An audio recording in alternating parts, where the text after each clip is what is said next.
Hello everyone, welcome back to 3-Player Jam. This is episode 9, and as always, I'm joined by Juno. Hello. And Hey. Mac. Oh wait, I'm not Juno. Mac. Oh hey, I'm Mac. Yeah. I'm Mac. Yeah. Exactly. Sorry, Oh, what the I'm fuck still was mourning that? the death of gaming. Dude. Yeah, we have come here today to mourn gaming because Man, Nintendo has killed it. they've killed gaming. I don't know what else to say. It's all fucked. He was such a cool for guy. Yeah, it was pretty chill. For this episode, we're just immediately gonna get into it, because just now, a few hours ago from recording this, the Nintendo Switch 2 presentation direct thing happened. And then we were excited at first, and then we opened social media, and then there was a lot of information that wasn't as exciting. But we're going to talk about that. Nope. As per usual. And I mean, we're also going to mention the direct from last week, which was very cool. And then if we still have some time left at the end, we'll do our catch up that we usually do at the beginning. But since I feel like this episode will already be pretty long, we decided to just leave that for the end to see if it's worth including or not. But yeah, gaming is dead. What do you guys think? Yeah, I think no, I agree. I think I Ming, he had a long run, but he's dead. I don't want to spoil my opinions too much, but I think I expected something very different today than what I got, and it's soured me a bit. What did you expect? I expected the rebirth of gaming, like a phoenix. Nintendo would release this beautiful console, unlike anything we've seen, with the most amazing titles on it, and incredible consumer-friendly practices that would make us all giddy with joy and clap our heels so we together. could all leave our PlayStations behind and come to a new horizon full of Nintendo goodness. We'd all float into the piss-scented GameStop and buy our Switch 2s day one, forking over our hard-earned currency for some sweet Nintendo goodness. But instead, Santa Claus gave me some coal for Christmas. So that's what I'm dealing with right now. Well, Damn, man. But the Switch 1 Direct was pretty cool. True. So let's get into that first, I guess. Let's do this in chronological order, so we can establish a timeline of how our Nintendo emotions have gone these past few weeks. The way we structure this is like in a movie, how like some movies will start with events having already happened, then the protagonist will be like, "You're probably wondering how I got here." Well, let me tell you. Yeah, that's me. Yeah, that's me. I've had a crazy Exactly week. that. You're probably wondering how I got here. Yeah, now we're gonna recount our story. Well, let me take you back to last week when there was the Nintendo Switch 1 Direct. Yeah, we need to put like games. black and white film over this and play like noir music in the background. With like some rain sounds. Yeah. Anyways, Switch 1 Direct. It started with Dragon Quest 1 and 2. I'm a Dragon Quest guy, so that was pretty cool. True. I don't It did start with really like Dragon Quest 1 and 2. 1 is like the first JRPG ever, so it's about as basic as it gets. And 2 has like a lot of weird issues that make it tedious to play. In fact, a fun thing about Dragon Quest 2, the developers never beat the game even once before releasing it. They never played it from start to finish. That's a thing. Yes. What the hell? Never They heard just about play that. tested it in parts. So straight up, they didn't even know like if that game was gonna be playable when they dropped it. But it was just very messy. And so for some reason, a lot of 2s have like fucked up dev cycles. Like FF2 sucks. Zelda 2, Mario 2, like a lot of Dark 2s Souls on the 2. NES. Dark Souls. Yeah, but there 2. are also some amazing sequels. Yeah, it goes both Like ways. Kingdom Hearts 2. Mm-hmm. Though you could argue. Oh, fuck. I can't think of anything Kingdom else Hearts right 2 now. isn't actually the second game, but whatever. What? True. Then What's we have, the first? Then we The have Bouncer? Chain of Memories. And Chain of Memories, yeah, that's another game that gives off 2 vibes. But anyways, Drakengard 2. what's interesting about this trailer for Dragon Quest 1-2 is they only show a very small amount of Dragon Quest 1, like literally 5 seconds. So that makes me think they're gonna do something big with it that they haven't revealed yet. But then again, it could also just be because the game's only like 5 hours long. And when you said that, I thought the opposite. I thought that they were just kind of like, oh, 1 is still 1. It's simple, basic. We actually worked more on 2, and that's why they would show 2 more. And then 2 looks like it got big changes, mainly a completely new party member, which is pretty crazy. Like that game originally only had 3, so to make it a 4-person party, it's like not only will that add a lot to the plot line of the game, but it'll make the gameplay pretty different too. Having a 4-party system instead of 3. Yeah, so that's that'll be something cool that changes a lot. It makes sense too, because in the plot of the original, like, your characters are the descendants of a great hero, but one of your character's sister is a descendant of that hero, but she just never gets to join the party for no reason. I'm guessing because they only were able to develop the game with 3 party members, like they couldn't figure out how to add another one. So, but now they're adding her in, which makes sense.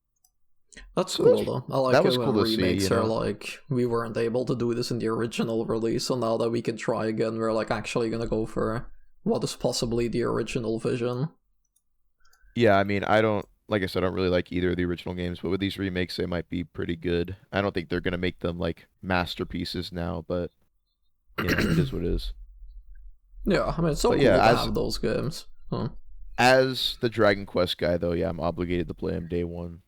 You know what is unacceptable about them, though? The pricing. Dude, $60 do we know the price? For, like... 60? Yeah, it's 60. It's a full 60 for 2 remakes of NES games, like... I get that they are changing a lot with 2. It was also 60.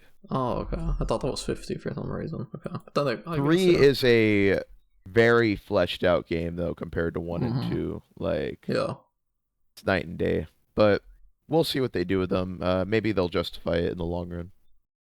Yeah, I mean, you've played the remake of 3, so, like, oh, yeah, if it's going to be great. A remake with that quality, then maybe it'll justify it.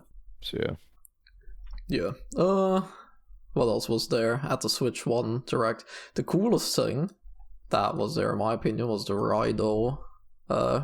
Oh, yeah. The Raido remaster was amazing. I'm surprised that we saw it here. It was kind of like, it got rumored a while ago, or like leaked on the Steam database or whatever, but then we didn't hear from it for months, and it just kind of like faded from my memory. And then as soon as Raido showed up at the Direct, I was like, oh, of course, as soon as it faded from my memory, it was like right there in the Direct. I was like, oh shit, yeah, that was a thing. Yeah. Because when they leaked at first, we were constantly expecting it. I remember that every time there was a showcase, we're like, oh, it'll probably be here. Yeah, it got leaked, it'll be here. But it never was until we forgot. I'm like crazy excited for that. I mean, Raido on the PS2 was a pretty janky like action game. You tried to play it, Arkry, but fucking couldn't. I tried it, and I think I tried for like a few hours, but I couldn't really get into it.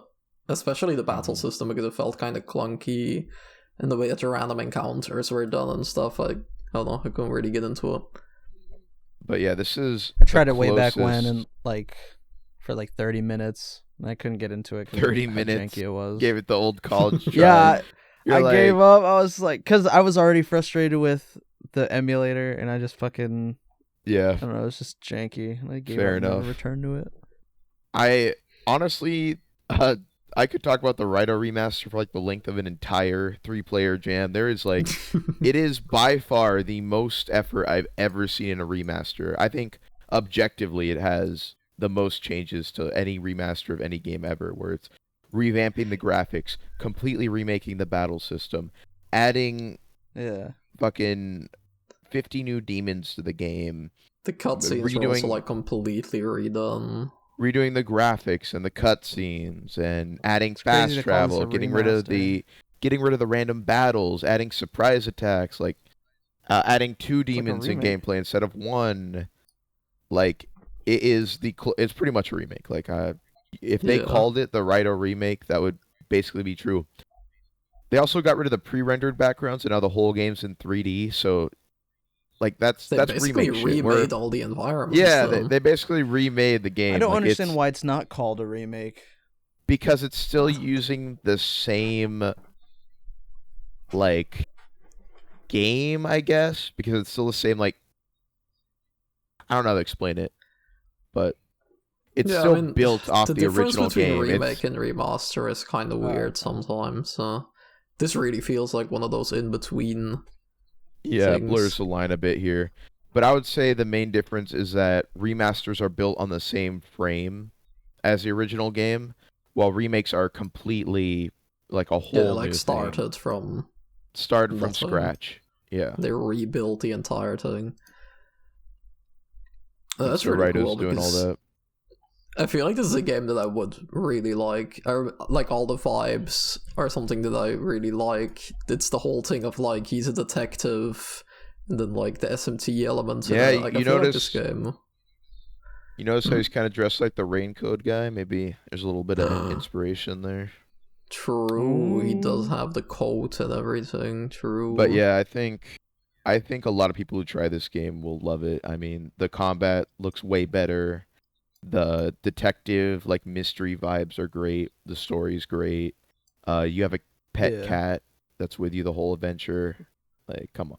I've always been interested in Raito, but I haven't gotten into it because of the gameplay. Yeah, dude, he's Atlas's #1 aura farmer. Like, yeah, he's great. He's cool, he's a badass. and I don't know anything about him. Yeah. Like, oh yeah, because they released like a trailer in the direct, and I thought that was it, and I was just like going on with my day, and then I just saw messages everywhere of like, oh, they released a fucking 25 minutes deep dive into the game, where the director also says that he hopes that this is where Raito can come back so they can like remaster the second game and make new games and stuff. That was what blew my mind when he said like that Raito, he wants Raito to be a part of Atlas's future. Like, that means they're considering a Raito 3, depending on how this sells. That's something I could have only imagined in my wildest dreams, because Raito sold like shit, dude. It's like, I think it's the worst selling like SMT game. What the fuck? At least from the PS2 era. Definitely from the PS2 era. Is it because it's so different? Because it's like not turn-based and everything? That's why it did it sell? Maybe it just was really obscure, and it could be the jank as well. The jank and the marketing. Yeah, it just didn't sell very well at all. So the fact that they are reviving it and they're putting this much effort into it is really crazy to me. Yeah, because there's a lot more effort than they put into the Nocturne remaster. Yeah, Nocturne's a way more popular game, but no. They're like, Raito needs this. Which is smart. I think Raito could be a very strong pillar for Atlas, because they already got like SMT, Persona, Metaphor, those games. But they don't have any action games, and now they could have Raito for people who don't like turn-based games. Exactly. Yeah, you can definitely see as they're trying to do that, because it's also not called, like, Shin Megami Tensei Raito anymore. It's just Raito Remastered. Like, they're really trying to make it its own series. It's, so cool. It's so cool! Yeah! Yeah, every time, I just get more hype thinking about it. It's alive! It's soulless, though, because they changed the art style a little bit, so... Oh my god. Unplayable. The soulless comments are getting so exhausting. Gaming is dead. No, it's literally soulless. The game is called Raito Kuzunoha versus the Soulless Army, so... Yeah. True. Maybe the Soulless Army is all the Atlas fans who shit on every game. Maybe. Well, so that was peak. there are a few other things that we wrote down awesome. for that direct. Mac, you wanted to mention Saga Frontier 2. Yeah, the only reason I wanted to mention that was just because Saga is like the worst JRPG series of all time. But for some reason, I just keep coming back for another hit of Saga whenever they release a new one. I haven't bought this new one yet, and I won't. I'll withhold this time. But every time I just get this vicious cycle of being like, oh, Saga looks awesome. And then I buy it, and I play 2 seconds of it. I'm like, wow, this sucks ass. This is fucking terrible. And then the next one comes out. I'm like, oh, Saga. That looks so cool. I don't know why. I don't know why I keep doing it to myself. But when I saw Saga Frontier 2, I was like, this looks so fucking sick. Like, the art style is beautiful. The music is awesome. The story structure looks cool. But I know I'm going to boot that shit up and be like, holy fuck, this sucks.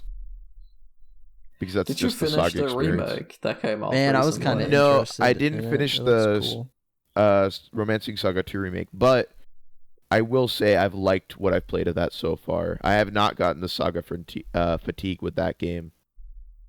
But that's a full remake. This Frontier thing is just a remaster, so it's still going to have the Saga gameplay, which I don't like. So I probably just won't get it. I'll probably finally learn my lesson this time. But we'll see. I'm still going to play the Romancing Saga 2 remake, and I'll probably end up liking that a lot. Yeah. Besides that, the direct had like Metroid Prime 4, but I don't think any of us are that interested in that game. Yeah, the main thing with Metroid Prime 4 that's cool is just how like advanced it looks for a Switch game. But I guess that's pretty good. Yeah, it looks nice. Yeah, it looks like it's gonna like fry your Switch, so you're forced to buy a Switch too. Yep. Then there was also Pokemon Legend CA, which looks on the other weird. side of the Pokemon's I mean, I don't trust modern Pokemon. So yeah, I don't know if I'll get it. Probably not. I didn't like the first Legends game that much, but the one thing that I really liked about it was the combat system.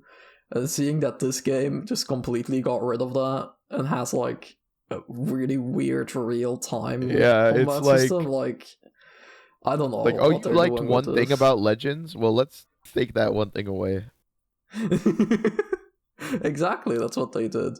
But yeah, we'll see. I also don't trust Game Freak or the Pokemon Company, so I do have nostalgia for X and Y, and I love Mega Evolutions. It's my favorite gimmick the series has ever done.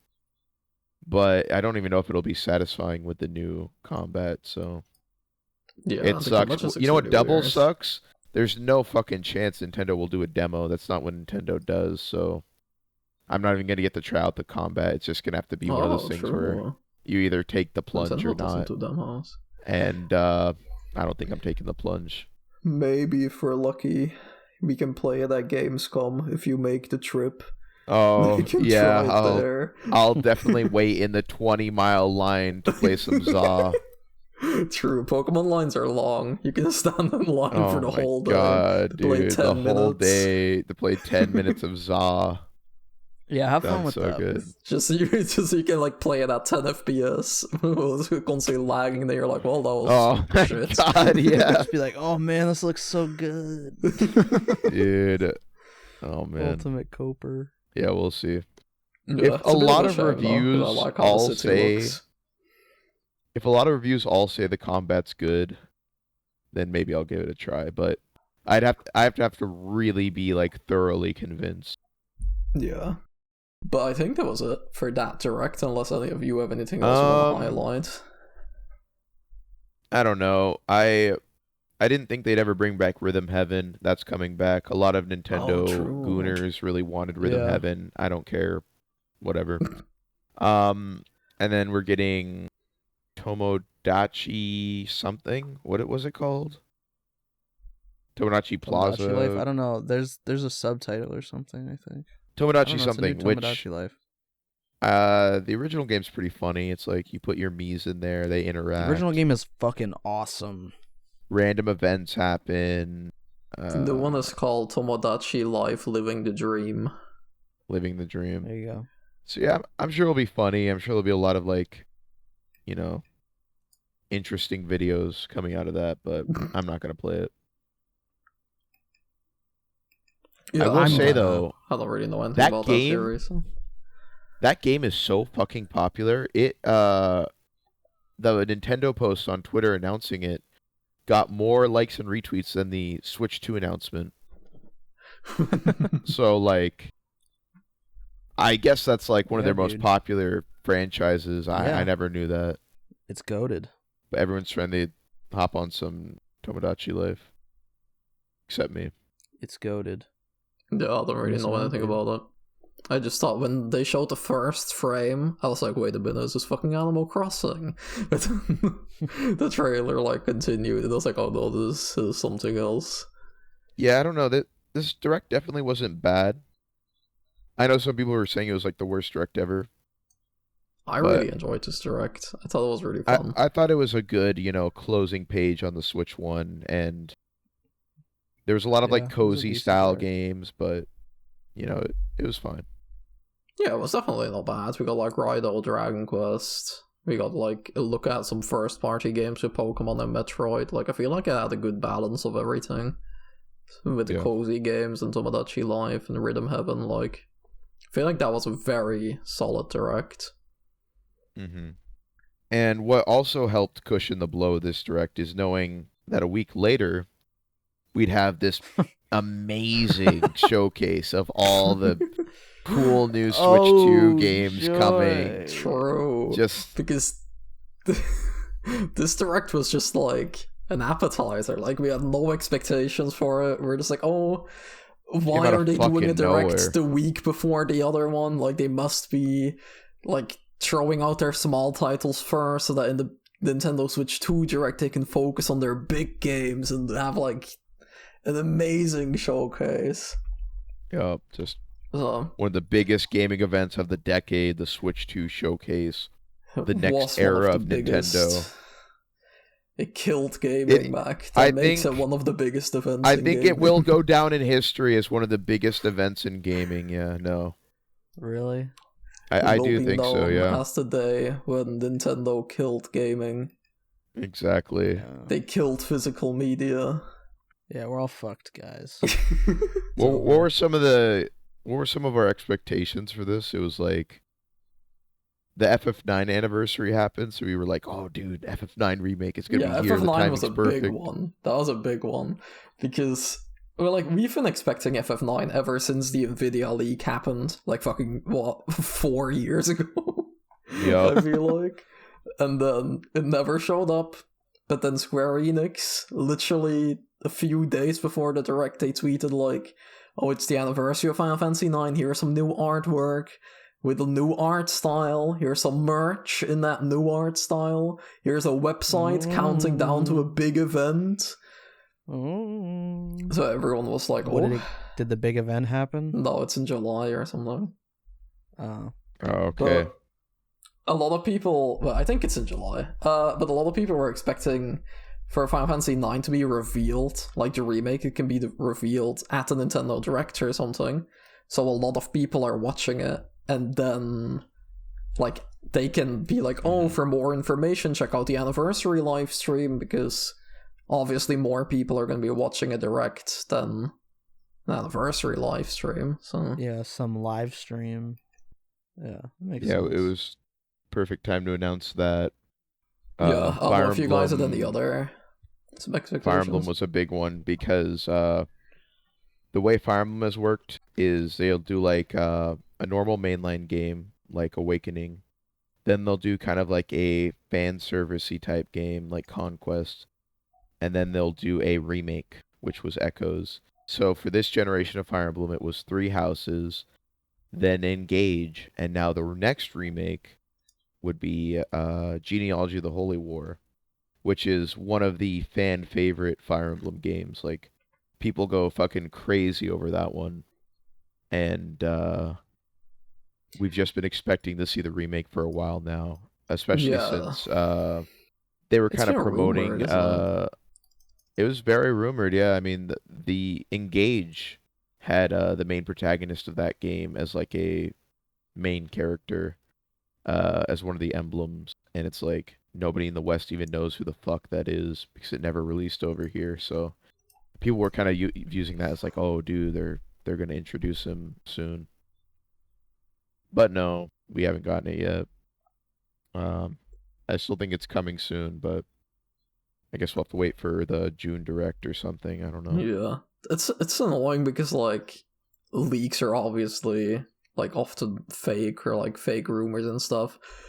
So you don't want to put too much expectations into that stuff at the same time, and everything else lines up so perfectly as well. Like both Fire Emblem and Final Fantasy IX, like yeah, they were rumored, but there was also like a lot of official things pointing towards it.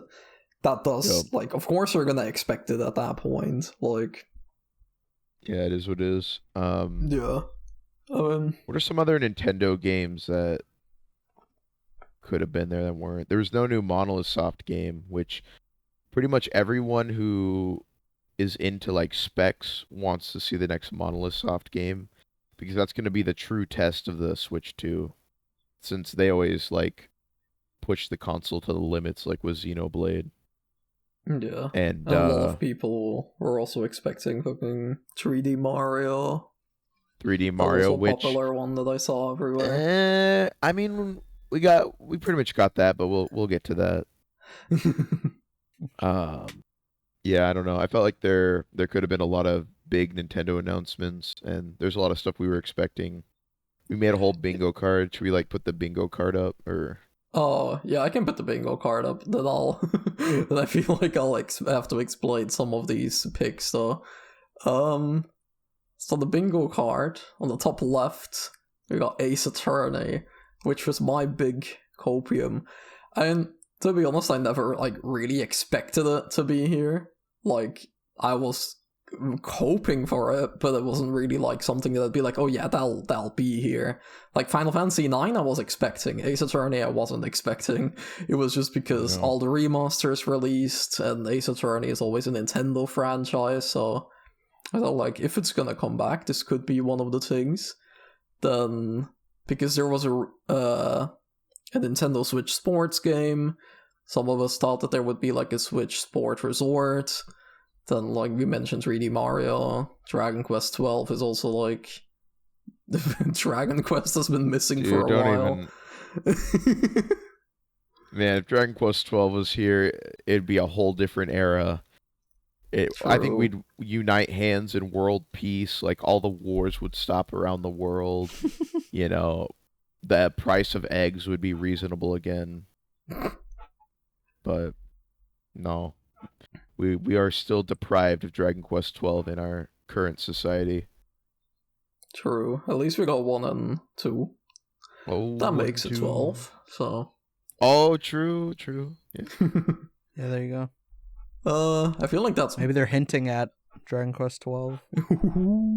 I feel like that explains most of what's on the bingo, though. I mean, I put Yoko Taro on here, but he's on every single bingo card I make until he reveals his next game, so that's just there because of that. Genshin is on here because I think when Genshin launched, they said it would come to Switch, and it has never happened. So now that the Switch has a bigger storage space, maybe it was the time. Dude, if I had a nickel for every gacha game that said they were going to be on Switch and never delivered, I'd have 2 nickels, which isn't a lot, but it's weird that it happened twice. Wait, which is the other one? Is it Another Eden? Another Eden never launched on Switch either, even though they promised a Switch port. That's really funny. They did a Steam release eventually, but I guess Switch was too much. Yeah. I feel like that explains most of what's on here. Some of these were very likely, like Mario Kart, which is basically confirmed, and other ones are like wild, just random things that we threw on there, but a good mix of both. The only thing we were really expecting is like what we said earlier, so I feel like, I don't know, my expectations weren't too high, I think. Like, I was kind of expecting Final Fantasy IX, but like, I don't know, they could have surprised me with something else cool. It's not even that expectations were high. It's just I wish I was surprised more. And I feel like that didn't happen.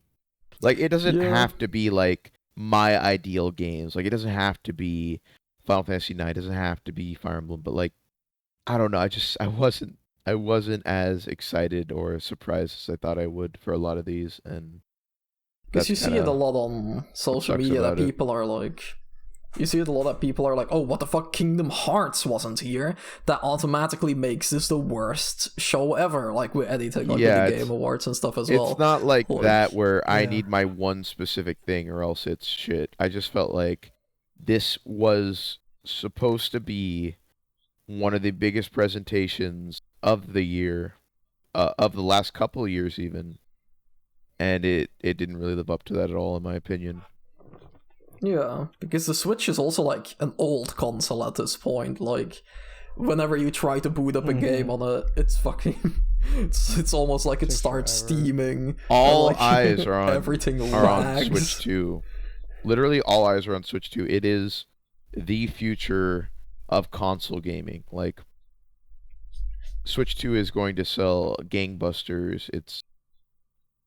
Every single developer is going to want their games on it. It's going to be a big deal. So you'd think the first showing for it would just be some mind-blowing shit. Something insane. Even Nintendo was hyping it up. It was just alright. Like, every time there was a showcase before this, they would always have to mention, like, no, the Switch 2 is not gonna be here. It's not gonna happen yet. And now it was finally the time. It's been years they've been building up Switch 2. So many years, and I guess Switch 1 I guess we're like foreshadowing so much. Yeah, the Switch 1 presentation was good. I looked back at the Switch 1 presentation, and that one looked insane. Oh yeah, the Switch 1 presentation from when the console came out. That is absolutely insane. So many big games, like massive games that were announced when that came out.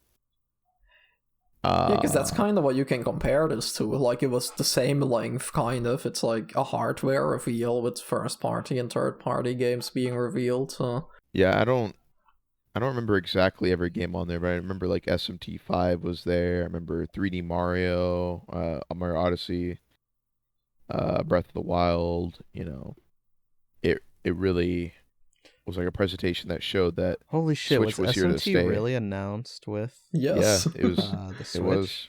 Damn. What the? Yeah, I looked back at that presentation a few days ago. Wow. I remember that. That was forever ago. Yeah, it was. But it really showed that Switch 1 was going to be not powerful, but it's going to be a big contender in the gaming space with the games that everybody would enjoy for all kinds of people. Yeah. And it was a lot of new games, like stuff people haven't seen before. It wasn't just like, hey, look, you can play these on the go now. It was, it was like a really here are new titles we're building specifically for like Switch 2. Splatoon as well, like 3D Mario, Xenoblade 2. Xenoblade 2, yes. 5. I'm looking through it right now. Octopath Traveler was there. There was. Oh, dude. That was the first time we saw HD 2D. And look how big of a thing HD 2D is now. Yeah. Yeah, see, like, that was legendary. Really, it was. Like, the start of so many franchises and big things that people constantly talk about this day. Like, Xenoblade before Xenoblade 2, like, it was just a game. It wasn't a franchise. I mean, yeah, I think, well, X was out, so there was X, but that was stuck on the Wii U, and it was extremely different from Xenoblade 1. It was more of like an MMO-styled game. And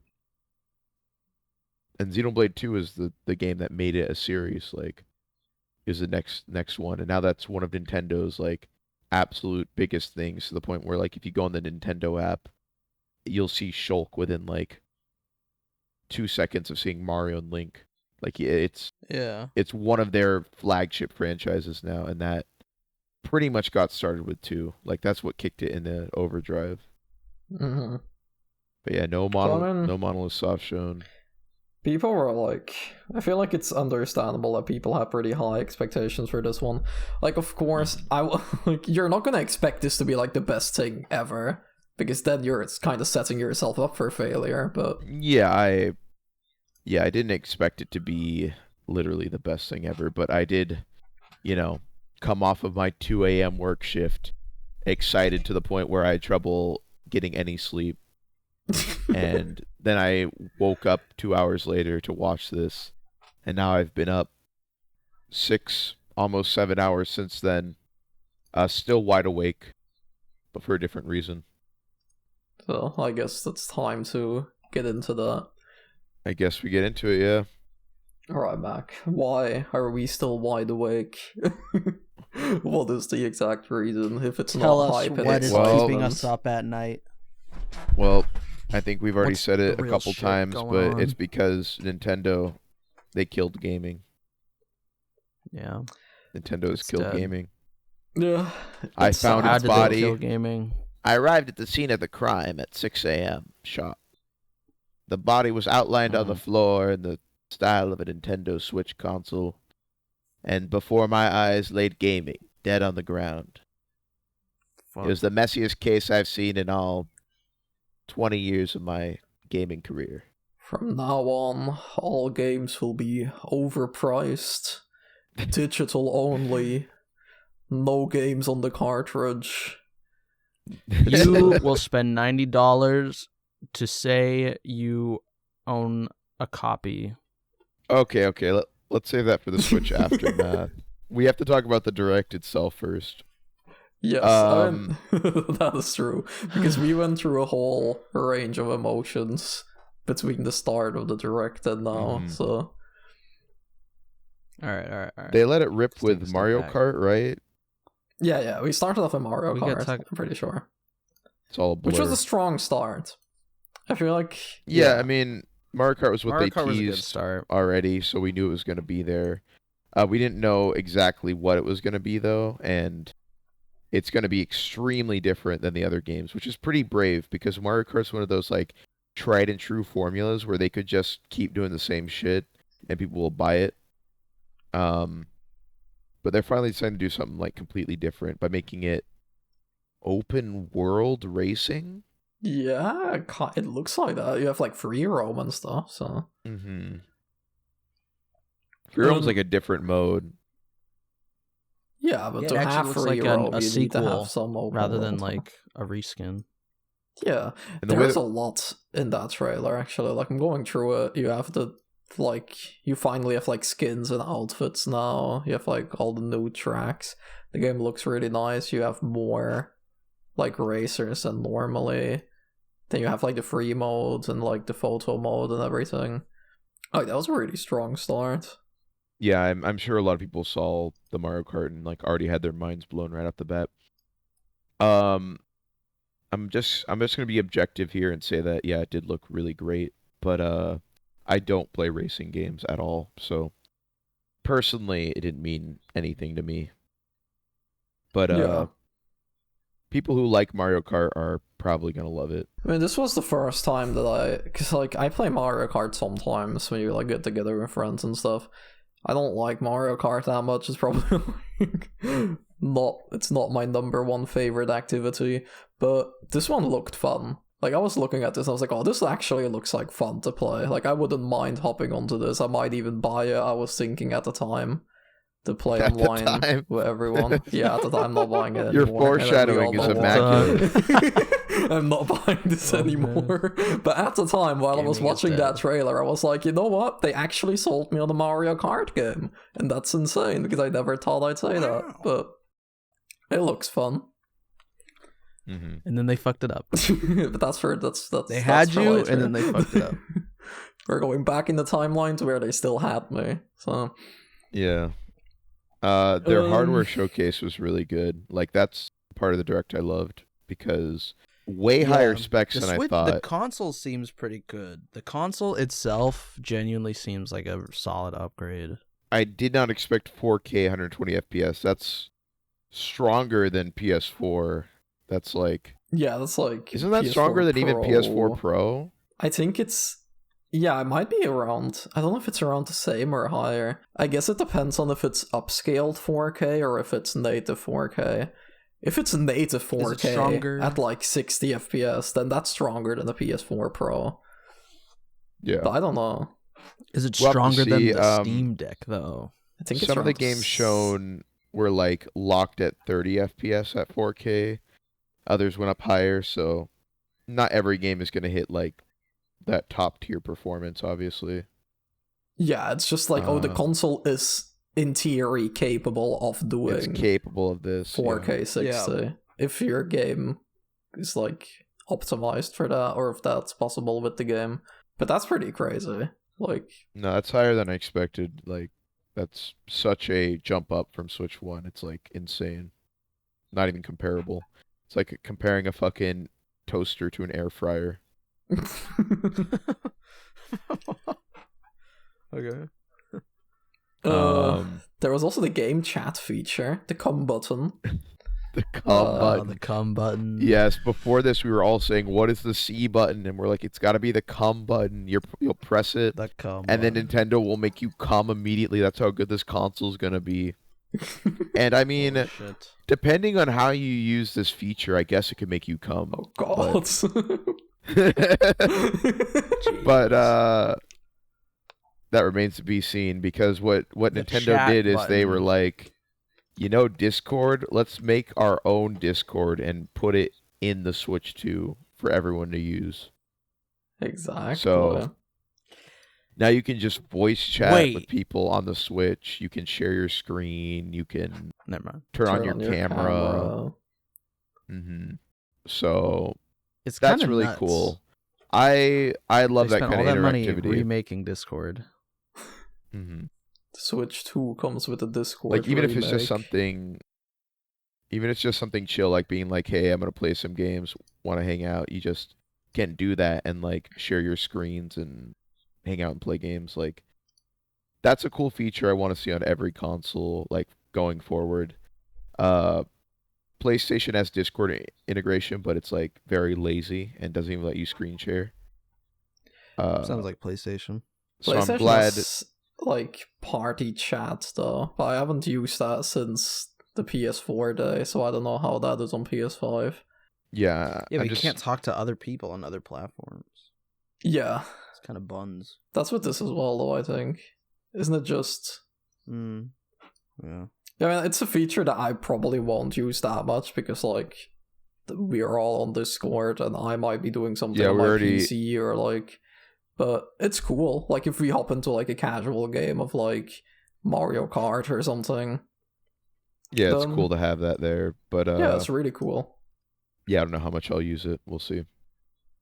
But I do think it's something that it's really cool to see companies adopt the social aspects of gaming, because it's one of the, like, easiest things for people to socialize about, in my opinion, because there's so much to talk about with a game. It's kind of crazy that Switch 1 was so limited in the social aspect. Like, in the beginning, you could at least, like, share your screenshots, but then with the Twitter integration being gone, like, even that became a hassle, so it was like, the Switch kind of felt like a really isolated console by the end. It felt so isolated by the time, like, the Twitter got removed. Like, fuck. It was a pain in the ass to even, like, send screenshots, because you had to, like, scan that QR code. Someone on Reddit actually made an app better than Nintendo's where you can easily download images off your Switch. So I use that, but even actually, then, I didn't know that was a thing. Yeah, it's so you still have to scan the QR code, but when you scan it, it just immediately downloads the photos onto your phone instead of, like, holy shit, having to do anything else. Awesome. Yeah, I don't. Yeah, I'll send you the app after this. I'm surprised I haven't mentioned it before. Yeah, I always have to do the gatekeeping. fucking, like, weird thing where you have to connect to your Nintendo locally, and then your browser opens. I think that's just because none of us play that many Switch games. Yeah, probably. Probably why. Like, I tried getting screenshots off my Switch one time, and I remember it being a pain in the ass. Yeah, I'll send you guys that app after.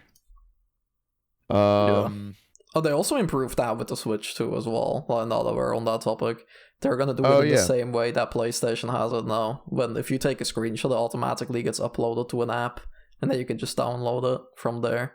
Yeah, much easier. That's cool. Probably the biggest gimmick with this console, other than fucking Discord 2, is there's a mouse on the Joy-Cons. Yes. I think that's a cool feature, especially for like shooters or Yeah, that is a lot of pretty other games. Being able to have like a mouse button, that's nice. I like how Dude, integrated Splatoon it is. is gonna be so in some sweaty. games. Oh my god. True. The sweats on Splatoon are gonna be crazy now. True. Fuck. They already are, bro. Some Splatoon games go crazy. I'm not. I'm not looking forward Yeah, to they're what this pretty mouse nuts on feature is gonna Splatoon. do. Yeah. Pretty hardcore. It's cool that they're integrating it in other games as well, though, with like Mario Party having mouse mini games now, and I think there was something else as well. But No, I'm or not yeah, sure. What Metroid was- Prime 4, you can shoot with the mouse, Yeah. which makes sense. Yeah, that's like You're- what you would kind of imagine. That's for the If you're first gonna person make a shooters. shooter, you might as well do that feature.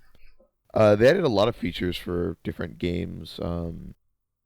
They added a little compendium to like Breath of the Wild now, where you can basically have Google Maps open, but for Zelda, and it will Yeah. like navigate you places and like tell you lore about the places and what you can find there, which is pretty cool. It's cool to see like official guides, and then like ones that have a lot of effort put into them as well.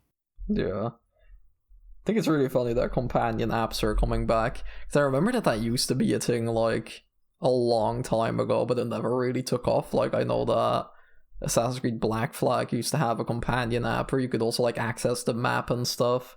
But it was just like a few games here and there that did it. I think Red Dead also had it, or like GTA or something, but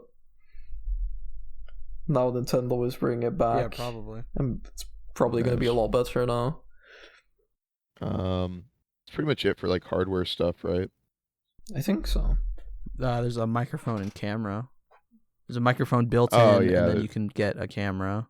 Built-in Yeah. mic, but the camera you have to buy externally, which That makes sense, though, because not everyone's makes going to sense, want yeah. it. So also if you have it docked, they can't have the camera like built in. That wouldn't work.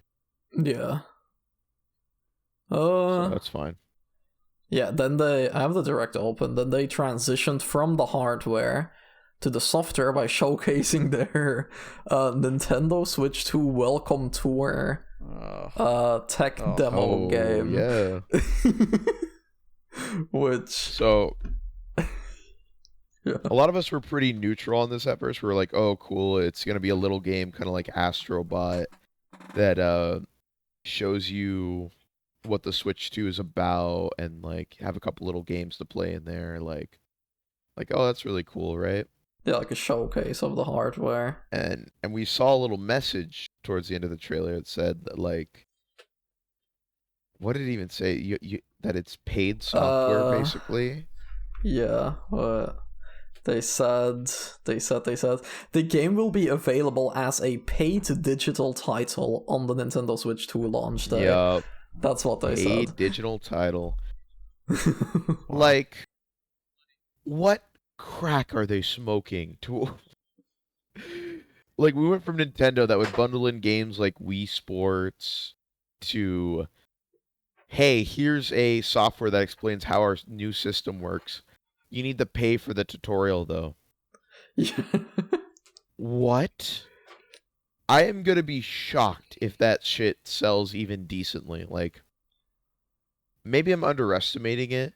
Maybe it'll come out and it'll actually be, like, pretty cool.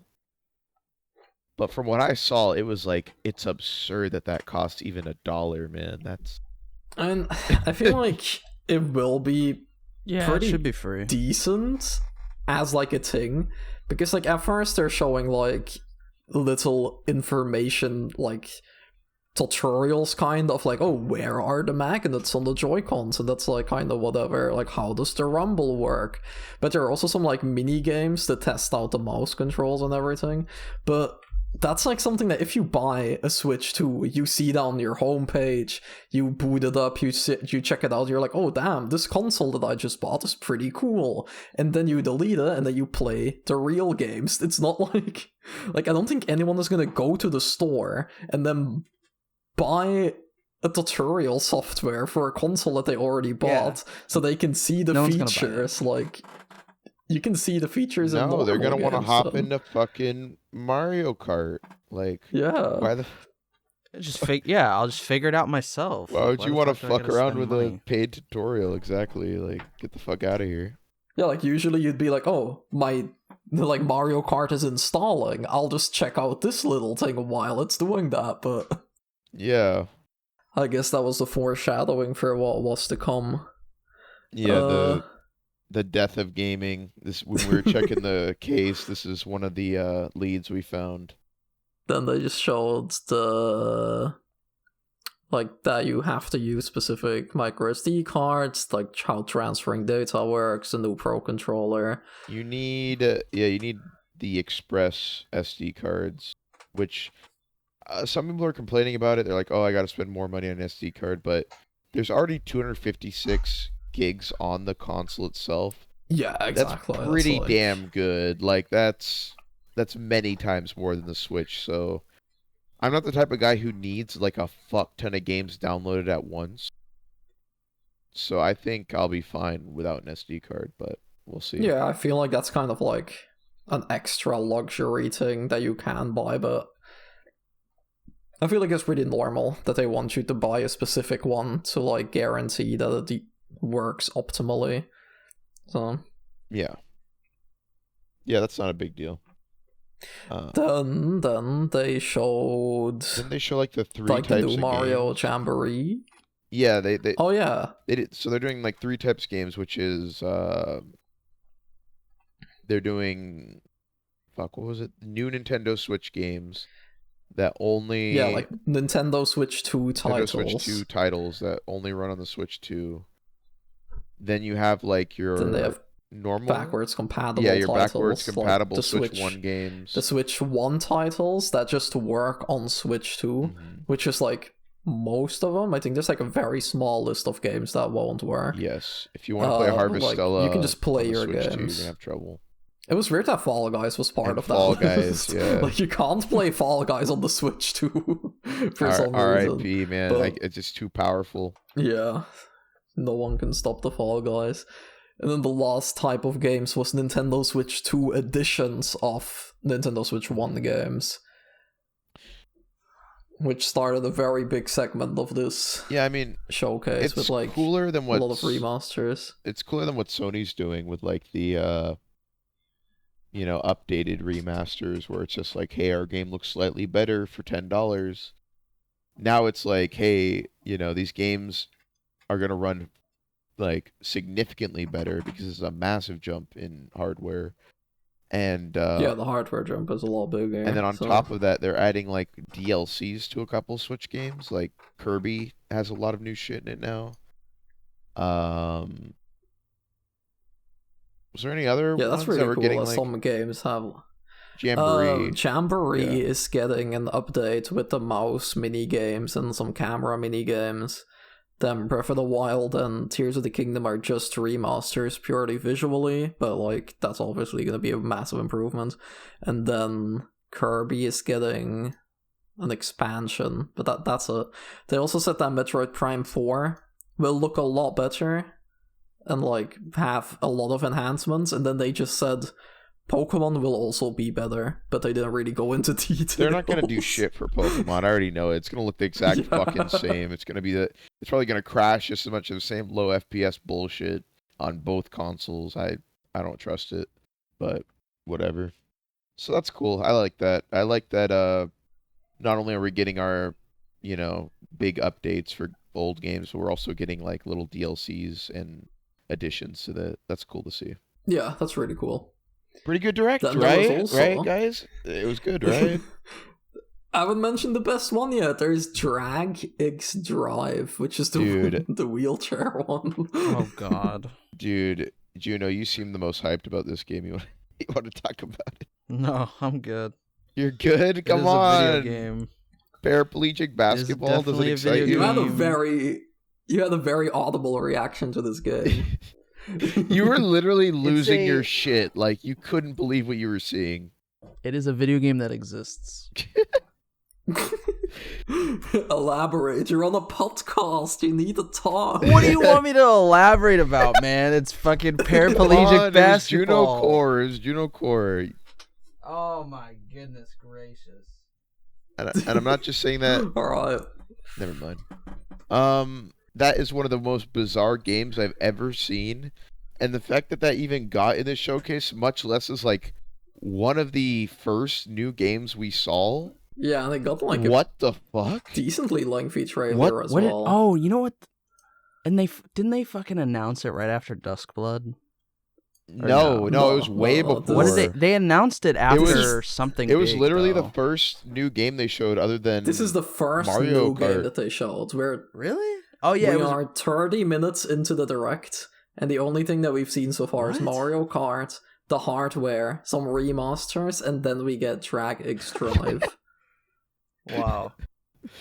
Maybe the guy in Drag X Drive is representative of gaming itself. Crippled. Oh my god. Just after that, we got something cool though. We got Elden Ring, the Tarnished Edition. yes, this was one of the big games everyone like assumed was coming with Switch. You know, Elden Ring, Tarnished Edition. It's gonna have new shit in it, but I think it's really small, like just gestures and armor. It's like Yeah, you can customize Torrent now, your horse. Yeah, so pretty small update, but still cool. And it's also cool that it's not a Switch exclusive update. So like even if you have the PS5 version, you can still get the new shit on the Switch version on PS5. So yeah, that's cool. I'm glad they didn't do that. You don't have to buy Elden Ring again unless you want it on Switch too. nice. That's something everyone thought Nintendo was going to do, as like a flex to be like, yep, we got Elden Ring, baby. You know, Yeah. this ain't your mama's Nintendo Switch. This is a Switch 2. You can play Elden Ring now. I don't know, dude. The Switch 1 had Mortal Kombat. True, it did. Switch 1 was pretty violent. What do you mean? Switch it was 1 had Dark Souls 1. So. Oh, true. At Dark Souls 1. Yeah, dude, it had some hardcore games on there. Yep. What was after this? This was mostly just to be like, oh, people who have like only had Nintendo Switch will now finally be able to play like some of the really popular games from the past few years that the Switch 1 couldn't run. I feel like that was So, a big thing with this direct. Like, if you're a general gamer who has like a PC, a PS5, and a Switch, I feel like a lot of the announcements in this direct are just going to be like, all right, like, oh, I could play Elden Ring on my Switch. I could play Cyberpunk on my Switch. I could play, Yeah. you know, this game, that game. Hogwarts Legacy was one of them. I could imagine was one of them. If you were exclusively a Switch gamer, though, a lot of these probably blew you away. Like, oh shit, I could finally play Cyberpunk, or oh shit, I could finally play Elden Ring. Like, for me, I just didn't give a fuck because I could already play that on other things for cheaper. Having a Steam Deck especially, because like I can just buy these games on Steam Deck and I'll play them portably, and I already have them and they're cheaper and I can mod them, you know. It's just kind of a better deal for me to get them on Steam Deck. So I just really did not care about any of the ports, but it's still cool. Yeah, this entire section was really just like, oh, if you are a Nintendo fan and that's the only console you have, then now you can finally play all of these games. Which is cool, but it's also kind of limited, I guess, or like not as exciting, I should say. Mm-hmm. This transitioned into a cool game though, because among these games, they showed Bravely Default. Oh, Bravely Default. Flying Fairy. This is your most hyped game, right, Juno? Bravely Default, big fan. Yep. Yeah, I love. As you know, I love Bravely Default. Yeah, this is that should have been our April Fools. You become like the JRPG guy, and I'll be like, oh man, where was Oblivion? Where was fucking Killer You 7? feel like, oh, I'm gonna replay Baldur's Gate again. Yeah, where's Baldur's Gate 3? That actually would have been a cool game to show, but no Baldur's Gate 3. Oh, especially with the mouse. No Baldur's Gate, it's true. They gotta do Baldur's Gate 3 eventually. I didn't think about that. I think it would have fit. It would have. I feel like they will do it. That's a game that works, yeah. I don't know. Bravely Default is cool. It's I've been wanting to play this game, but it's on the 3DS. Or like it was stuck on the 3DS, and now it's not anymore. So yeah, I mean, that's pretty cool. I'm the only one who played Bravely Default here. I played it way back in the day when it released. I think I was in middle school or early high school. I don't know. But I've always been a big fan. I think it has the best combat system in any turn-based game, where you have to like build up points by defending, and then you can expend them to do multiple actions. And you can also go into the negatives of turns. So like if you desperately need the heal, you can go into -3 turns so that you can make sure your whole party's healed. But then you'll have to wait out 3 turns of doing nothing. And it's just this cool. like, yeah, no, That's it's really super interesting. strategic, and the bosses can do that shit too. So sometimes, let's say you'll build up your brave points, and then you'll go all out, and the boss will just like be defending that turn, and you'll get fucked over, and then he'll do his brave where he attacks you 4 times. So you gotta try and like anticipate what the enemy's doing, prepare for different situations, like buff accordingly, heal when you can, all the good JRPG stuff with this cool gimmick. And it also has like a very in-depth job system. Yeah.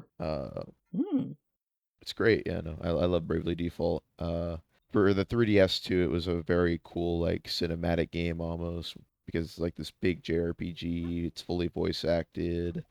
The story's pretty good, and it's also pretty trippy. There's like a lot of fourth wall shit in there, so that's pretty fun. And the music is actually my favorite composer of anything in games. His name is Revo, and the music he did for Bravely Default 1 and 2 is just like, it's on another level, man. He did the Attack on Titan openings too. He's part of Linked Horizon, which is the band that did that. Oh, Yeah, so that's hype. So the music just has this extremely over the top feel to it. It's great. So yeah, Bravely Default, that coming with an HD remaster. They're adding mini games to it as well. Yeah, with the the mouse controls, I have no idea if that's going to be a feature that matters at all, but that's there. And then they're also adding a little bit of new story. They said that in a Square Enix blog, so... Yeah. The mouse controls also make it interesting, because there's nothing... Like, unlike some other games that are gonna come later, there's nothing in the trailer or in the blog posts that says that this is exclusive to the Nintendo Switch 2. But considering that it's using the mouse mechanics, like, it will kind of have to be. Yeah, I don't see how they're gonna pull that off. It's weird that they haven't, like... consoles. Yeah, it's weird that they haven't, like, clearly stated that, unless it's, like, a timed exclusive, or, like, the minigames might be, like, an extra game mode thing. I don't know. Like, those elements might be exclusive, like, oh, it's interesting, but that's cool, because I've been wanting to play that game, so it's nice that it's getting a remaster. They use a lot of features that the 3DS only had in the original game, like, it uses the camera for some stuff, it uses Street Pass for stuff, so I'm interested to see how they port those aspects of the game, but yeah, it's a like, true classic. So the game is gonna be, like, changed in some ways, like, it's gonna have some significant changes then, I guess, if those elements are gone. Yeah, but I was happy to see it. I've already played it though, and there was nothing I saw that would make me want to replay this version, but for people who haven't played Bravely Default, it's really hype, and I'm glad they get to play it. Yeah. After this was Yakuza 0, because they're doing a director's cut. That's cool. I'm a fraud Yakuza fan. I just skipped to 7 and 8 because those are RPGs, and I like RPGs, not beat 'em ups. But I might give the director's cut a chance. I think Yakuza games have some of the best stories in gaming, and they're literally cinema, where it feels like you're watching like a great crime drama, So I might play it just for the story, and they said they're adding additional scenes, which Yakuza 0 is like an iconic game. That's an interesting part. So for it to get like new scenes is kind of a big deal. Yeah. I'm surprised. Yeah, no cutscenes, and it has an English dub. English dub, I forgot about that. That's kind of a big deal for me. Really? That's pretty cool. Yeah, they're adding a dub. A lot of Yakuza fans view the dub as like sacrilege, but I mean that's how I played 7, Gaiden, and 8, so I'll probably stick with the dub in this one. So yeah, that's a solid announcement. This direct is good, right, guys? Yeah, nothing could go wrong. Yeah, after this we had Hyrule Warriors, which not one of us is really interested in Hyrule Warriors, but people like those games, so that's cool for them. Games. That's cool. Then there was Nintendo GameCube. Oh my god. I mean, They announced Wind Waker. What else?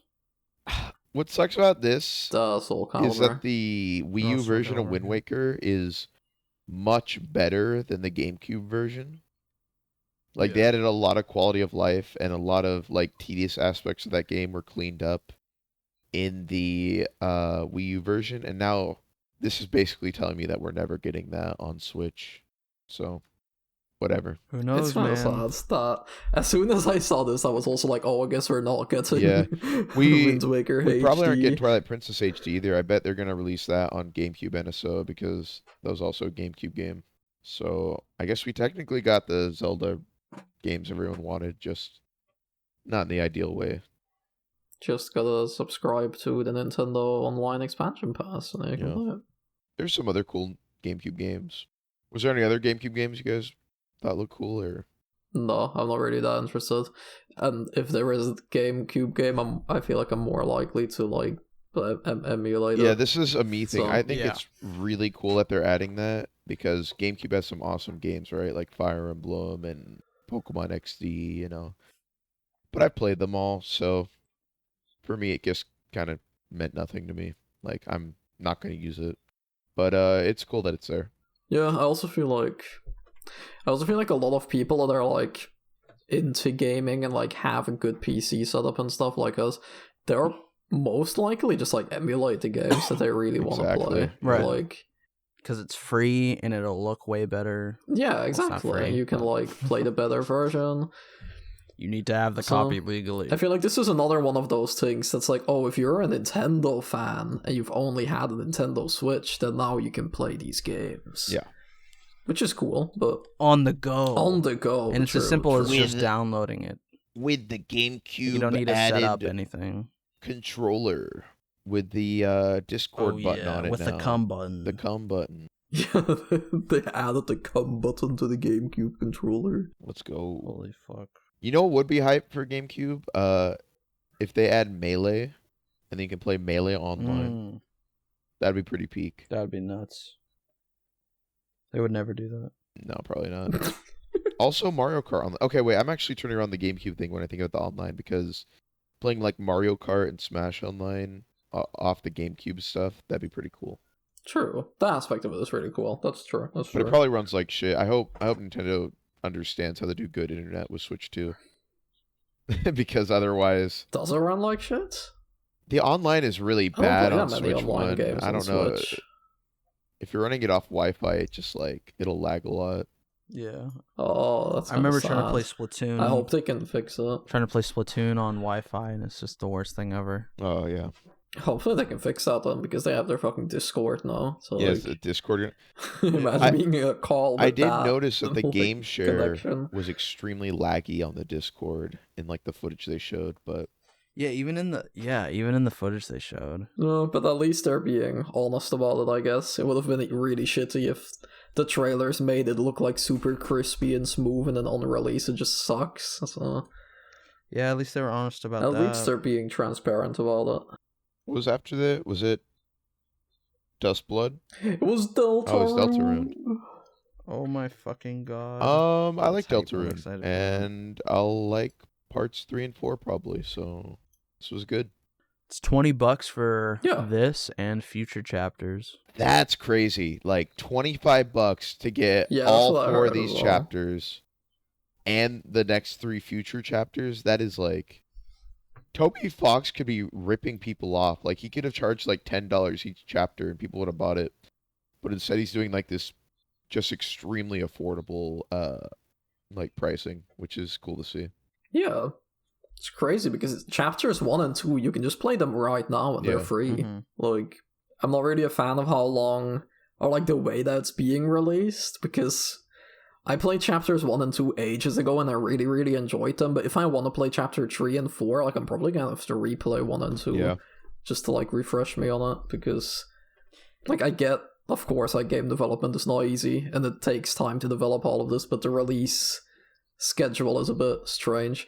But it's cool that we finally have an announcement for 3 and 4. Like, we knew it was coming, but it's nice. Yeah, I mean, if I get to hear more Toby Fox music, I'm happy. Exactly. Oh, true. The music. He'll make Megalovania 2. After this was Juno's favorite game with Borderlands 4. Why is it Stop saying the worst shit is my favorite game. Come on, I know you want to boot up some just Borderlands don't- 4 and the cripple basketball. The You're gonna fuck love I it. do, man. God. This almost feels racially motivated. I feel like we should stop. Okay, true. Well, Borderlands was there, then there was Civilization, WWE. Did they even show anything for Borderlands 4? I dude. fucking ran out the room as soon as I saw Randy's face. Dude, Juno, you want to put It up was some literally 2K? like 10 seconds or something. What the fuck? 2K on Switch 2, baby. Yo, WWE on the Switch. That's pretty hype. Enter the Gungeon 2 is cool. Yeah, That's like great. this 3D art style now. I don't know how I feel about the 3D. I like the pixel a lot. I think the 3D looks good. I but think I the don't cell shaded 3D could work just as well. know. I'll have to see more gameplay. I think it looks really nice visually, but it looks very confusing. Like, Oh yeah, it's because you have chaos. like some particles that are like flying above the character and stuff, while I feel like in the pixels art style was like a lot more clear. Because like obviously your screen is gonna be full of shit, and now having that in the 3 dimensions is like, Even more chaotic. yeah, exactly. You know, I have a soft spot for Gungeon. I don't usually like those types of games, but I think it's a really fun co-op game, specifically, where you're just like Yeah, it's a lot of fun. bullet hells, tons of guns. Every run is extremely different. I like that you can clutch it, so like even if your teammate sucks, you can, you know, lock in, save the day. It's very satisfying. Mm-hmm. There's like 45 minutes into the direct. Yeah, There's not really anything still. I was getting a little worried at this point because we're like so far into the direct, and I'm like, okay, where are some of these games that I want to see, or like, where's a big announcement that'll blow my pants off, and that hadn't happened yet. Because so far we only had, for me, Bravely Default and Mario Kart, which looked surprisingly good. But that was like, it's really. But then we actually have one of Juno's favorite games because they showed Cyberpunk. Oh yeah, it looks great. It looks awesome, man. Exactly. It is Cyberpunk on the Switch. See, I don't only say it with bad games. Yeah, just the worst ones. Yeah, Then Final Fantasy 7, and then the highlight reel. it was so unfortunate they haven't done Rebirth yet.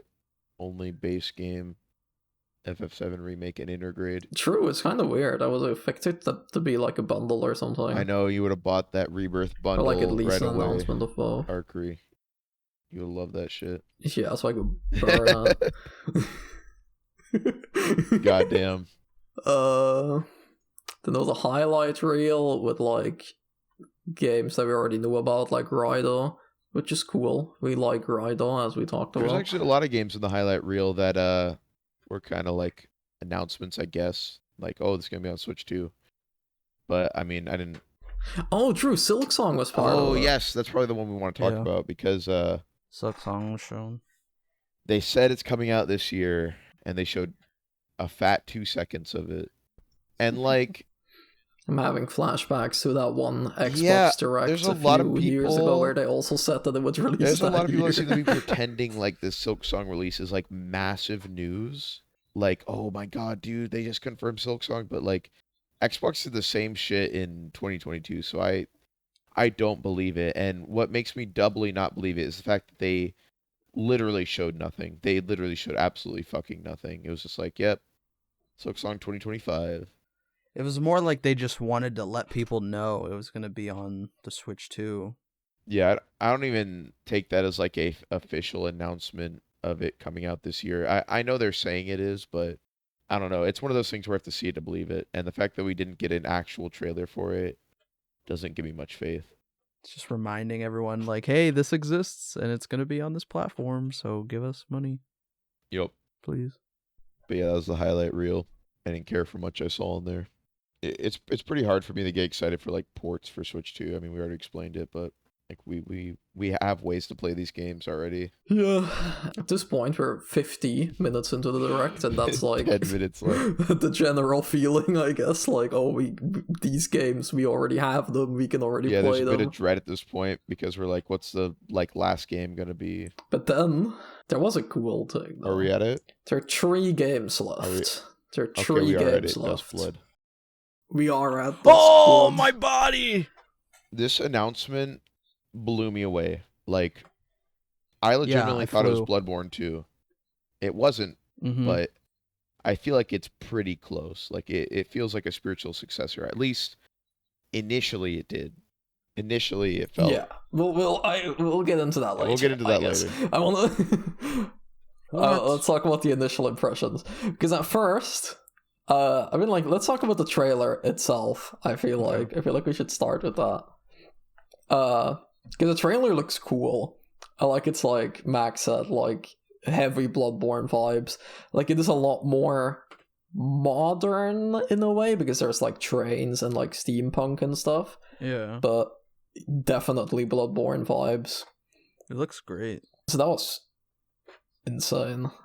Like you knew it wouldn't be Bloodborne itself. I'm gonna be honest, I 100% thought it was gonna be Bloodborne 2. I thought Nintendo pulled like the ultimate power move and somehow got Bloodborne. Oh, you actually thought that Nintendo like bought the IP? I actually thought they somehow got Bloodborne 2, yeah. That would be crazy. Because that would have been the shit I was expecting from this direct, where it's just like earth-shattering games like that. You were expecting Bloodborne? Well, I wasn't specifically expecting something like Bloodborne 2. But, you know, something like that where it's just something the whole gaming community is going to be talking about for, like, months or years even until it comes out and, you know, shit they're like going to be that. talking about this. Like a But they will be talking about this news. regardless. But to me, when I saw the trailer, it looked like Bloodborne 2. And even when I saw that it wasn't, it's still a From Software game, very much styled like Bloodborne, with the same vibes. It's steampunk now, but it's still like Lovecraftian horror and vampires weren't in Bloodborne, but you know, like that gothic style with Lovecraft horror. Yeah, it's the vampire vibe. Yeah. The vibe. All the Bloodborne vibes were there, but steampunk, and I love steampunk. That's like a really cool setting. It's awesome. There's that one crazy shot with a guy that like activates his fucking steam jetpack and like flies across the world. Like that shit's nuts. It looks a lot more open than Bloodborne was as well. Like it looks it's closer to an Elden Ring. There's like a shot I think where he jumps down from a building and then like bites somebody. I'm wondering if this game is going to be a lot more vertical. Like you're going to have a lot more vertical movement. Fucking turns into a T-Rex or something and like eats someone. Yeah. Yes, there's also a T-Rex bit. Like, no idea what that game is. seemed fucking crazy. It looks nuts. It was by far the highlight of the entire showcase for me, and it just blew me away. I couldn't believe there was like a new FromSoft game here, and it was like a spiritual successor to Bloodborne. Like, never in a million years. It's also exclusive to Nintendo exclusive now. Like, to that's Switch. crazy. Like, crazy power move right there. When I first saw this, I was just floored by that announcement. I fucking lost my shit at the time. Do we want to talk? At the time. Are we gonna finish the direct we'll first, or are we gonna skip It's part of the aftermath. No, that's part of the aftermath. Okay, so at the time we were losing our shit. Then there was Kirby. I don't really know what Air Riders is. Kirby, is that a racing Mario game? Kart, Kirby Racing. Oh, it's a little more complicated than that. Hard games in this. A lot of people like Air Ride. It had this mode where you basically race around an open world trying to build your like ride with as many stats as possible, and then you do a race at the end of it, and the race would depend on like how efficiently you built your ride as well as like your skill. Oh, okay, that's kind of so cool. there's more to it. It's not literally Kirby Mario Kart. There's a lot more to it. It's a racing game. Yeah. But I don't play racing games, so yeah. Yeah, I mean, I liked the Kirby game that I played, which was the one from Switch, like Forgotten Land or something. Yeah, I would have much rather had not really interested in Air either just a traditional Kirby game, or maybe I was just off the demon pill after seeing Bloodborne 2. Not really. But I was like, dude, they're showing Smash Bros, aren't they? Because I see Kirby going down on the star. I'm like, they're showing Smash Bros. Holy fuck. This is about to be the best direct ever. And then it was like, Kirby Air Ride, and Sakurai's making it. And I'm like, oh, I am never going to play this. Okay. Oh, that's cool, I guess, but not for me. For people like it. The trailer is like set up to make you think that it's something else, I feel like, because it starts in the dark for so long, and then the star finally appears, and then Kirby appears, but like, the trailer stays dark. It's like they're still waiting to reveal something. And I was like kind of expecting for the fucking room to light up and seeing like other Smash characters. Yeah. But then he flew outside and it was Air Riders. And that brings us to the last game. It's the last game. I don't understand why they're making 2 racing games. Two big Nintendo racing games in the same direct. Seems pointless. For your console launch. Like, that's a weird bias. Weird. To launch with racing games, but I mean, whatever. This is a launch title. Isn't this coming out pretty late? No, it's not a launch title. I'm just saying, like, it's one of the first games we're seeing for the console is another racing game. Okay. Whatever. Yeah. No, after Dusk Blood was 2026, I was like, maybe this was also 2026, but no, it's 25, so never mind what I was saying. But, we have our last one more announcement. It's always the most hype part. Well, it's not always the most hype part of Direct, but usually it's like the biggest game they have to show. I was pretty convinced it was 3D Mario, and I wasn't exactly wrong, but it's 3D Donkey Kong. Ooh, the Donkey Kong game looked fucking really good. This game looks cool. I'm going to be honest, I'm much more interested in the 3D Donkey Kong than 3D Mario. Like, it would have been very hard to sell me on a new 3D Mario game, because I didn't even play, like, Odyssey, and everyone loves that game. But Donkey Kong looks rad. Like, that looks like a lot of fun. Yeah, this game looked cool. Like, with all the destructibility and stuff. Yeah, like, the art style. This definitely wasn't a bad final announcement. Like, this was definitely one of the highlights, I feel like. I don't know how, like, open it's going to be, but the fact that you can, like, destroy everything and you can, like, dig underneath the levels, and the movement looks crazy. The aesthetic of the game in general is just very beautiful. I like the way Donkey Kong looks. He looks yeah, good. I also really like his design. The enemies look cool. The fucking world was like ending at one point in the trailer. It looks like a really cool game. Like, that would have been. It's just so cool that we get Donkey Kong, to go along with Mario Kart for people who don't like racing games. Oh wait, no, we don't. You have to wait a month for it. Sorry. Yeah, it's not a launch title, which is really weird. That was my one complaint with it. It's like, oh no, you gotta wait a month for Donkey Kong. You get the Mario Kart machine, then you get Donkey Kong. Yeah, because it also looks like a system showcase in a lot of ways. Like, you can destroy everything. Like, it looks fucking beautiful. Like, the way that he's going through this, and like there's so much destruction and like reshaping the levels. Like, this is a system showcase.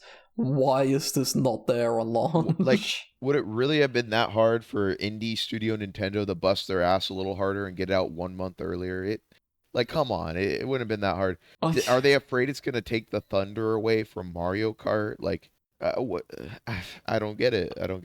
I mean, like, rushing development isn't good either, but like, maybe like delay the Switch to a month? Like, I don't know, like, there's probably a lot that goes into this, so I don't really want to be like, oh, just I guess. delay this a month, or like release this a month earlier. But it's really weird that this has everything that it has to be a launch title, and then it's not, and the Switch 2 is literally gonna launch with just Mario Kart. Yeah, that's literally all you get. You get a ton of ports in Mario Kart. Yay. Like, I get that Switch 1 wasn't much better, because Switch 1 was also a bunch of ports, and then you had Zelda and 1-2 Switch. But I don't know, 1-2 Switch was like, it was like a party game you could fuck Zelda around was with. Huge. Zelda's a big fucking game. Exactly. Breath of the Wild is one of the biggest games ever in the history of gaming. Like, it redefined open world games forever. And like, don't get me wrong, I'm sure Mario Kart is going to be great for people who love racing games, but it's not Breath of the fucking Wild. So it would have been great if Mario Kart could have came with a companion game to also like hype up the console, like Donkey Kong, which looks really good and like a Donkey showcase. Kong, yeah. But no, you have to wait a month for Donkey Kong. Makes perfect sense. Like, yeah, it kind of feels like it's missing like a console seller title on launch. Like, because from what I've heard from a lot of, because like we personally aren't that into Mario Kart, so like maybe we're not the right people to like talk about this or whatever, but there are a lot of people in the chat that we were watching this with that are very big on Mario Kart, but like they're not gonna buy a whole console just for Mario Kart, like that and nothing else. Like, right, I don't know. I mean, it is a console seller. Like, people are gonna fucking buy a Switch just for Mario Kart. There's definitely gonna be millions of people who do that, but for people who don't like Mario Kart, no, you're fucked. Like, you're not getting anything with Switch 2. You're just gonna have to wait for Donkey Kong. Or I guess if you really want to play one of the ports or upgrades, you can get it, but yeah, I don't know. Yeah. It's just very different to what Switch 1 had, where you could get it at launch and get this amazing open world game that like redefined an entire genre. But now you get Mario Kart. I mean, I don't know. It's hard for me not to be biased here because I just don't give a fuck about Mario Kart. And I know some people are like, this is their most hyped game of the year probably, is Mario Kart World, but I've just never cared that much. Yeah, and then like it's also releasing with Breath of the Wild and Tears of the Kingdom and stuff, but like if you had a Switch 1, that's also not really a reason to buy the Switch 2, because like graphics and visuals are nice and everything, but are you really gonna go like buy a console just so you can play the game that you already played when it looks a bit nicer? Zelda fans are crazy, man. They're gonna replay both those games like 100%. Just with like the updated graphics. Yeah, true. Even though they already ran pretty well in Switch 1. But I don't know. If that makes you happy, it makes you happy. I mean, I'm not gonna doom on anyone. I don't want to be a doomer here, but for me personally, it doesn't do it for me, and there's no chance I'm getting it at launch. Yeah. At this point, I feel like the Direct was like fine. Like the Direct ended. Yeah, if I was to grade it at this point, I'd give it like a B+, like an 8 out of 10. Like, a lot of cool games were shown. For people who, you know, like these types of games, it's going to be a big deal.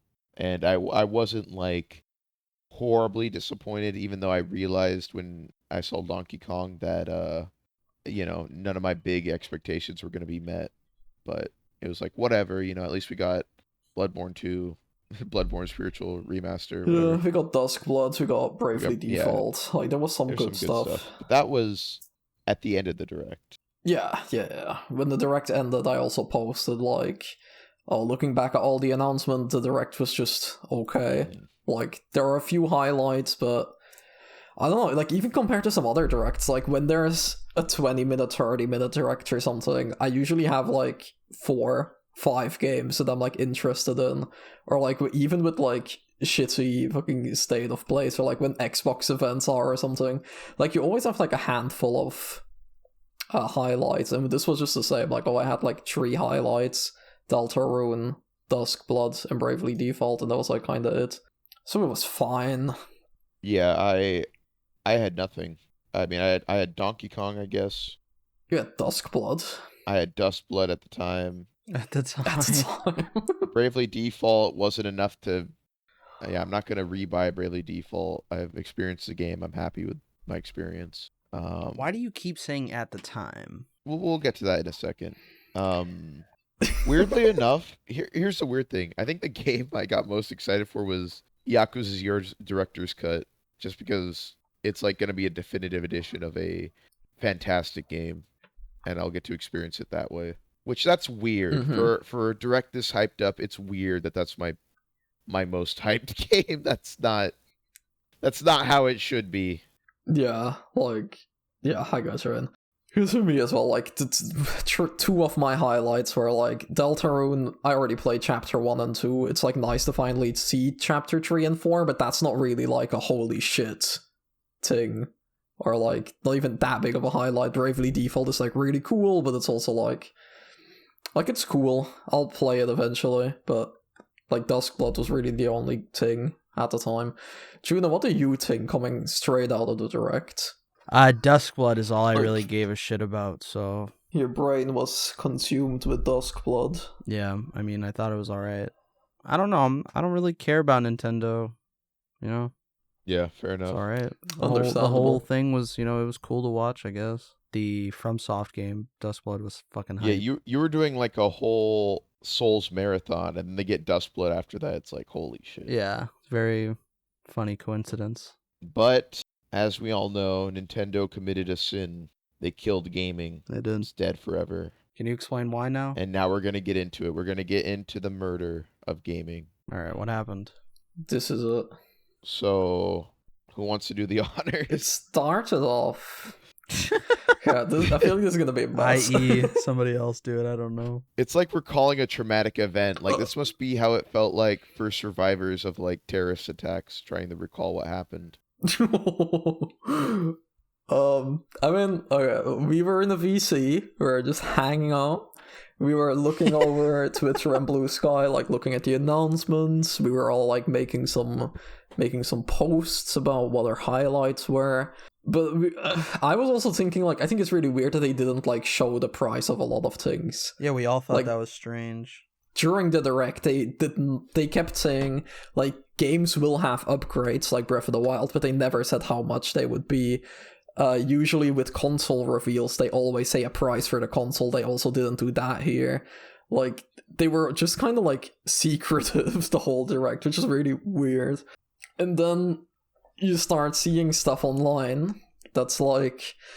Mario Kart will be 80 for the digital version, and it will be 90 for the physical version, or at least in Europe, like the physical version is 90 euros.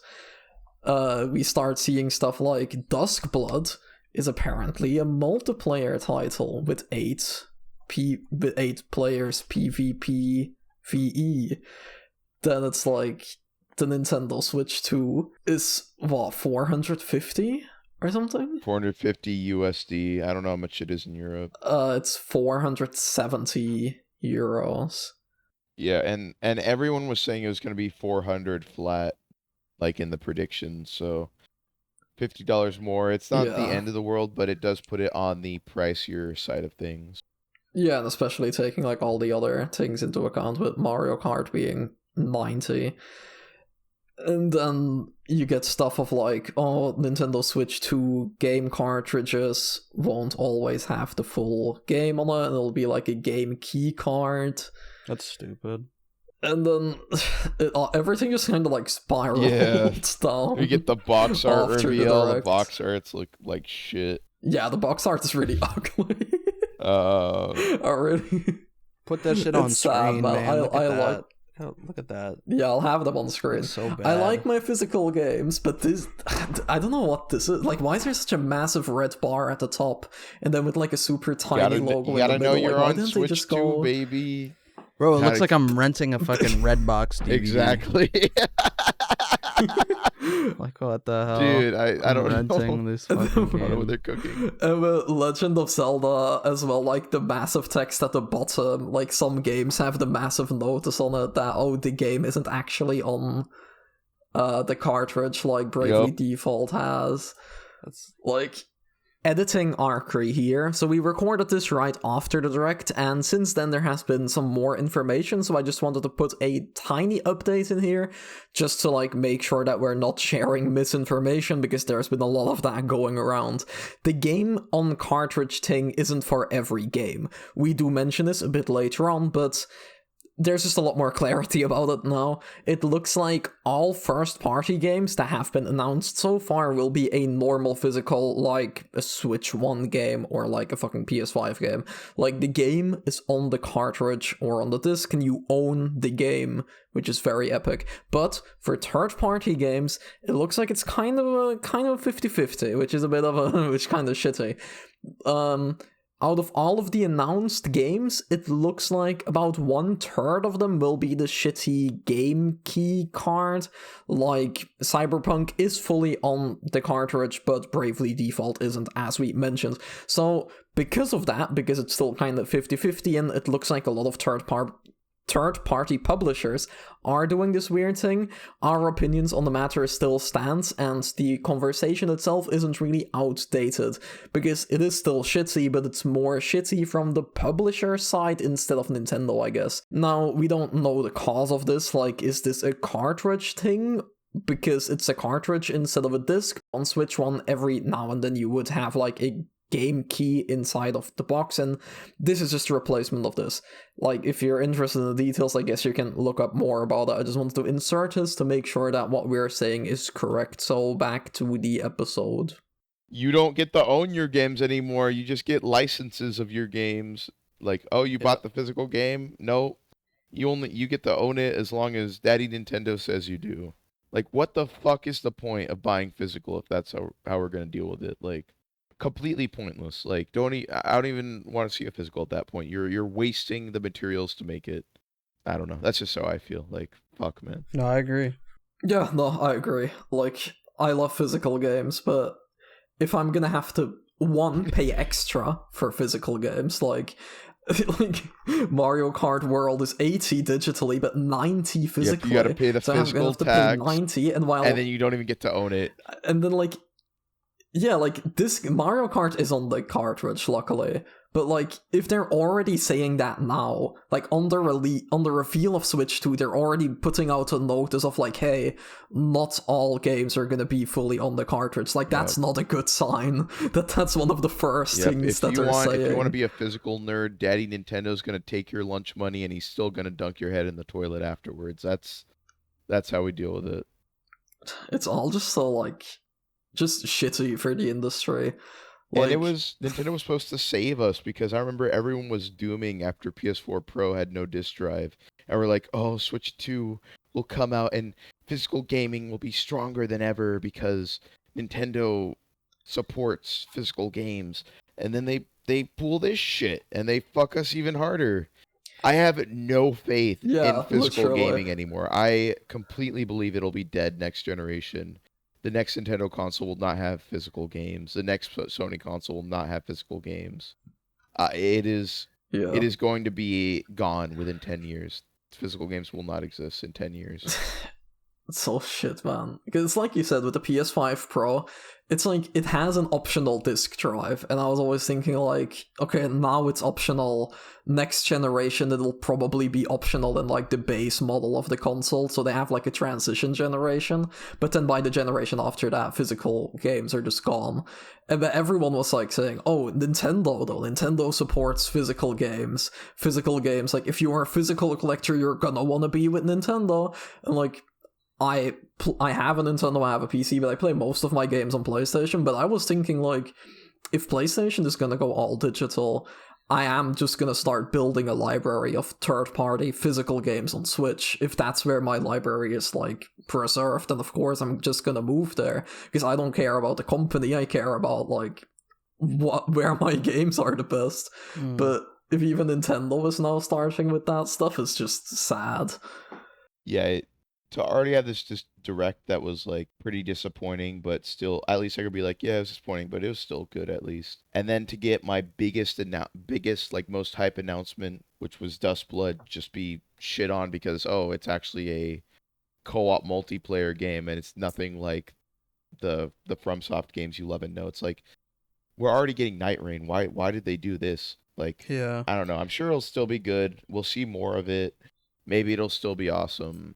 I don't know, but yeah, that's curious though, because it is directed by Miyazaki, it said. Yeah. And Miyazaki is not doing Night Rain, so, like, it'll probably be more like story, I guess, than a Night Train, but it's really weird how many times From Software is mentioning that this is a multiplayer action game.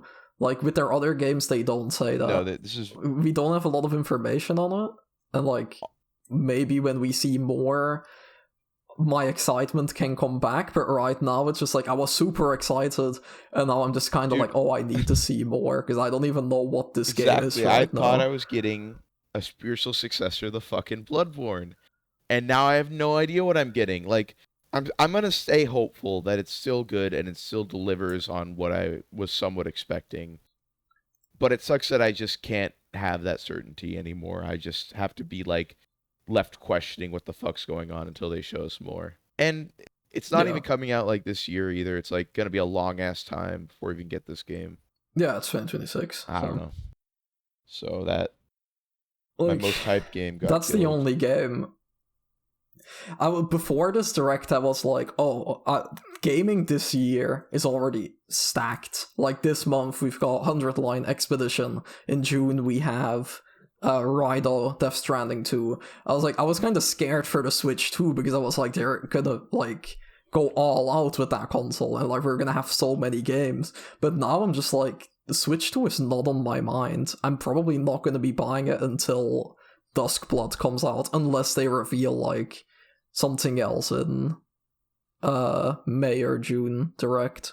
Yeah, I mean, I'm gonna wait for the June direct to see what that announces, and maybe if the June direct is like really solid and they do like a Donkey Kong bundle, I'll get that. But right now, like you said, Switch 2, it just isn't even on my mind. It's just not something I'm thinking about. I got Expedition this month. You know, I'm happy with that. That's my hype for now. And Nintendo is just not even a factor. I'm surprised you didn't get Expedition for Switch 2, now that I think about it. I was kind of expecting that to show up. Yeah, that would have been a well-timed release. Or Doom. I know a lot of people were thinking Doom would be on Switch 2. True, Doom as well. Nope, neither of those. What I'm wondering is, it's just... maybe we'll see a lot more games announced for Switch 2 outside of Directs as well. Now that the console's had like its release or whatever, or its full showcase. So like, maybe in like if Expedition releases another trailer or something, they will be like, oh, we're also coming to Switch 2. Yeah, that's what I mean. Or like, if a game gets showcased at like a fucking State of Play or whatever, it'll have like, they'll say like, oh, this is coming to every console or something. Yeah, that kind of stuff. Because now they can just say that they're going to be on Switch 2 rather than having to be like secretive about it. But then again, that goes back to the ports situation where I don't care about ports. Like, if I can buy a game on my Steam Deck or on my PS5, I don't need to buy a new console when I can already play those games. It's going to be exclusives that sell me on any console. And, yeah, I don't know. I'm not feeling it. Yeah. And it's also, the fucking shitty business practices around it also make it so much worse. Like, if it was just, like, a mediocre direct and, like, a lot of ports and remasters, it would be like, whatever. But all the shit that they're gonna do with the industry now, with extra, like, physical games are more expensive now. Games can go up to $90 now. Like, what the fuck does that mean for the rest of the industry? That's where it goes from like a mid-direct to what we've been talking about this whole time. Nintendo has killed gaming because now companies see that you can get away with $80 games. We just got $70 games. $70 games was a thing only recently, and now we're already moving up to $80. What's to stop them from moving up to $90, which they already are in Europe? Fucking Australians might as well quit gaming. They're up to $115. Mario Kart is $115 in Australia. What the fuck is happening? Like, yeah, I saw a post of someone, like an Australian mutual, and he posted like, oh, Mario Kart 8, the previous one, was $70 Australian dollars. Mario Kart World, the new one, is $115. Like, that's an insane increase. That's 50% like, what the fuck are we doing? in price. It's like, it's nuts. It's just gaming companies knowing they can scam us, and they'll probably get away with it because I've seen consumerism with gaming, and it's really bad. Like, people who like Nintendo, they're gonna get the Switch too, no matter what. And people who like Mario Kart, they're gonna get Mario Kart no matter what. And that's just how it is. So the industry knows they can pull this shit, and they'll get away with it. And then other people are going to see that, like Sony. Sony's going to see that, and they're going to be like, oh shit, now we can start charging more for our games. And it's just going to be an endless cycle where we're just paying more and more out the ass for an already expensive hobby. Yeah, it's always like that. Gaming is not cheap, and now it's just becoming inaccessible to a lot of people. And Nintendo is just right there at the forefront of it, fucking plunging the knife into gaming's throat over and over again with these bullshit prices. Poor gaming. And contributing to the death of physical gaming, and it's fucking pathetic. Nintendo is pathetic for this. Yeah, true. Like, obviously, like, the whole thing of, like, gaming is dead, and, like, the title being as kind of clickbaity as it is, like, part of it is a joke and, like, over dramatization, but at the same time, like, this stuff is not a good sign. No. Like, it's always been like that one company does something, like, online play used to be free, but then I think Xbox started Xbox Live, where you have to pay for a subscription to have online play, and as soon as Xbox did it, and consumers were like, oh, sure, it's only, like, however much it was at the time, like, it was probably pretty cheap, people just paid for it. But then PlayStation was like, oh, we can do that as well, so they started PlayStation Plus, then Nintendo followed with Nintendo Online, then they keep increasing the prices, maybe, like, every few years they'll increase it by, like, 10 euros, and people are like, oh, it's only $10, that's not a big deal, but it keeps going up, and now the same thing, and like, people who play online games are not just gonna stop playing online games because the price went up $10, like. But the main problem is that people just let these companies do that. Like, they just take it, you know? They're just like, oh, yeah, I mean, it's not that much. They need to, like... Nintendo's own franchise, fucking Pokemon. They get away with making shittier and shittier games and making more and more money each time. Scarlet and Violet, it's fine if anyone likes Scarlet and Violet, but those games are poorly made. They were made rushed, and they ran like shit. They ran like shit even by Switch standards. And they sold 20 million. Yeah, 20 million. Literally printed money. Yeah, that's like the thing. Like, I like fucking Pokemon Violet. Like, that is just the thing. Like, I played that game and I had fun with it, but I'm not gonna defend that game. That is not well made. It released like a year too early. It runs like shit. It looks like shit. Like, you can enjoy a game and still be like, oh, this is a poorly made game, and this release is not acceptable, and it's insane how much that sold and how much, like, money that made. But yeah, I'm just gonna keep going like this. To anybody listening to this, please, like, just take a look in the mirror, think about what makes you happy, about what's good for yourself. Do you need to give in to the hype? And just make decisions carefully, because if we just keep consuming endlessly like this, we're going to live in a world where nothing is accessible, and that's going to really suck. We're going to pay €100 we're gonna pay for digital-only games. We're going to pay $100 for every game, and we're not going to own them. And everything is vapid. And it's just not going to be... Gaming's just not going to be that much fun anymore. Yeah. The shitty thing is also, like... Because it is, like, one company always starts it, and, like... Because I think... With PlayStation 5 exclusives, they upped the price to $70, I think? And that's, like... PlayStation did that, and then Ubisoft and, like, EA and everyone, they followed suit, so, like, now their games are also 70. But the thing with those games is that you can also kind of be like... I'm not buying into the hype, I'll just wait for a sale. You wait a few months and you can buy those games that used to be 70, you can buy them for like 50 or 40 or whatever. So you can wait for a sale. But Nintendo doesn't do sales. Like, if I would like to buy Super Mario Odyssey, I think it looks pretty fun, especially after playing Astro Bot and, like, getting a taste of the 3D platformers. But that game is still full price. And I'm not gonna pay full price for a game that's like, I don't know how many years old at this point. So it's kind of hard to say, like, oh, don't buy into the hype of the new Mario Kart, because, like, even when the hype fades, like that game is still going to be 80 or 90. That's the mentality Nintendo wants you to have, is like, oh, Nintendo games don't go on sale, so I should just buy it right away anyways. That's... Yeah, exactly. I don't expect things to change. I don't, but I mean, it'd just be nice if more people could realize what's going on. People just need to do some critical thinking and not spend. People need to just do a little bit more. If you're not happy with the product, don't buy it. That's how you show these companies, what to change. If you just buy some shit, regardless of how you feel, the company's going to look at that and continue doing it. Mm-hmm. Because they're making Vote money. with your wallets. That's what we have to do with companies like this when they want to do. Exactly. Just don't buy the console. Don't buy these games. Nintendo will see that and not do that shit. But if you do buy this stuff, you're going to let them win and they're going to keep doing it. And then it's just gonna get gaming worse, will be $100. You'll have to pay $100 for a weekly subscription. $100 games, $100 a week to keep your games. $100 for your Switch not to explode and fucking kill you in your sleep. Pay $100 a month to keep your console. Didn't this used to be a thing? I might be misremembering, but when the PlayStation 3 got revealed, didn't it have a higher price? And everyone was like, no, this price is fucking insane. We are not paying that. And then they were like forced to decrease the price.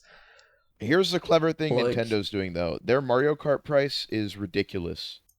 But the reason they're doing that isn't just because they want people to pay $80 for Mario Kart. It's so that they can sell this fucking bundle where you only pay $50 for Mario Kart. I feel like part of the reason, because Donkey Kong is $70, Mario Kart's $80. I'm going to be honest, it looks like Donkey Kong took more effort to make than Mario Kart, but whatever. Mario Kart's more expensive. And I think that's because they really want to try and push this bundle. Because they're like, oh, you don't want to be paying $80 for your game, right? Why don't you pay $50 and get it right at launch with the Switch 2? Nice, clean $500. That's exactly what they want. Like, we all know Mario Kart isn't going to go on sale, so why wait? Just buy it right now on release together with the console. It's cheaper. And they want you to consume their way, and they're going to make any other way more expensive and more of a hassle. Yeah, if they can get everyone on digital, it's easier to control people if all their games are on digital. That's another thing, yeah. The bundle gives you a digital version of the game, so that helps them. It's easier to manage digital copies. Yep.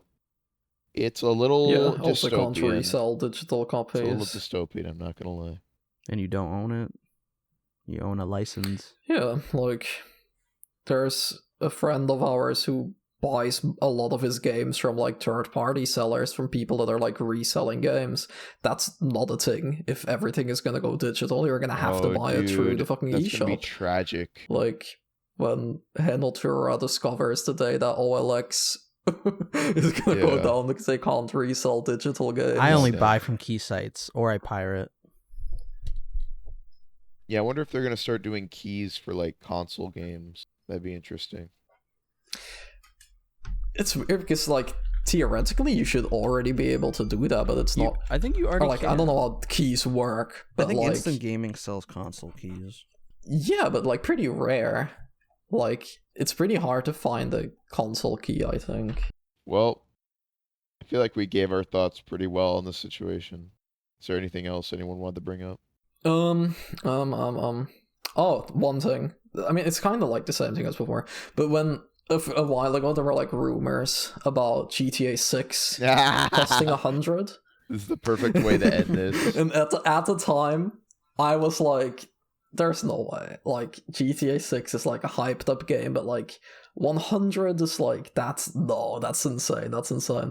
But now they're selling a fucking Mario Kart for 90. So now I feel like a GTA 6 for 100 is not that unlikely. And it is going to be 100 for Australians already. And by the end of next year, games will be 120. Exactly. That's just knowing that people buy it as well. Like how quickly is when this the gonna GTA snowball? rumors came out, when the GTA rumors came out, so many people online were like, oh, haha, I mean, it's GTA 6, so of course I'll gladly pay $100 for it, because GTA is, like, fucking awesome, so I'll pay whatever it takes, but, like, yeah. I wonder if GTA 6 comes out and it's just terrible, I wonder if those people are still going to pay money to buy it. That would be interesting. You know, like, what if they drop a trailer and it just looks like some Walmart, fucking Kmart dumpster fire, you those know? Type of gamers annoy me so much because they'll, like, spend all their time waiting for one game, like, hyping it up, and then it will inevitably not meet their hype, and they'll just be like, oh, gaming's dead. It's like, no. Oh, true. And there are, like, years with so many good releases, and they are just like, oh, a filler year. We're still waiting for GTA 6. Yeah, I mean, gaming for me has been more fun than it's ever been, where every year I just can't even keep up with the barrage of new game after new game. Like, yeah, like just this month, for me, Lunar Collection is a big deal. Those are two, like, classic, extremely high-rated RPGs that are finally coming to modern consoles with a ton of quality of life upgrades. There's Expedition 33, which is probably going to be my game of the year. There's 100 Line, which I'm not 100% sure how I'll feel about 100 Line, but, you know, I do like Danganronpa 1 and 2, and I'm getting a lot of those vibes from that game. You liked the demo as well, and I like the demo. The combat's pretty good. I like that there's finally gameplay in my Danganronpa. That's pretty awesome. Indiana Jones is coming to PS5. True. That's also this month. You know, that's pretty cool. That looks like a really accurate, what would the word be? Not adaptation, but like transition from the movies to a game where you're still getting that indie vibe. Yeah, it looks like as a game. It looks like it fits in naturally in the franchise. Yeah, like, it's not an adaptation, but it fits right in. It felt like it could have been a movie, and it would have been fine, you know? That's not what I mean. I mean, it just fits into the franchise, like you said. It feels like a part of it. Yeah. So, like gaming itself is doing great, but, yeah, I don't... Sadly. I don't think... It died today. Yeah. And we will be seeing the aftermath over the coming years. Gaming is doing fine, but it died. Exactly. That's the conclusion here. Yeah, I mean, it's like gaming is better than it has ever been, but it's also dead. Yep. It's like the United Healthcare CEO. I'm sure he was doing great the day before Luigi Mangione shot him dead, but sure enough, he's not doing well anymore. And our Luigi, he wears a green cap and he has a mustache, and he works for Daddy Nintendo because Nintendo just shot gaming dead.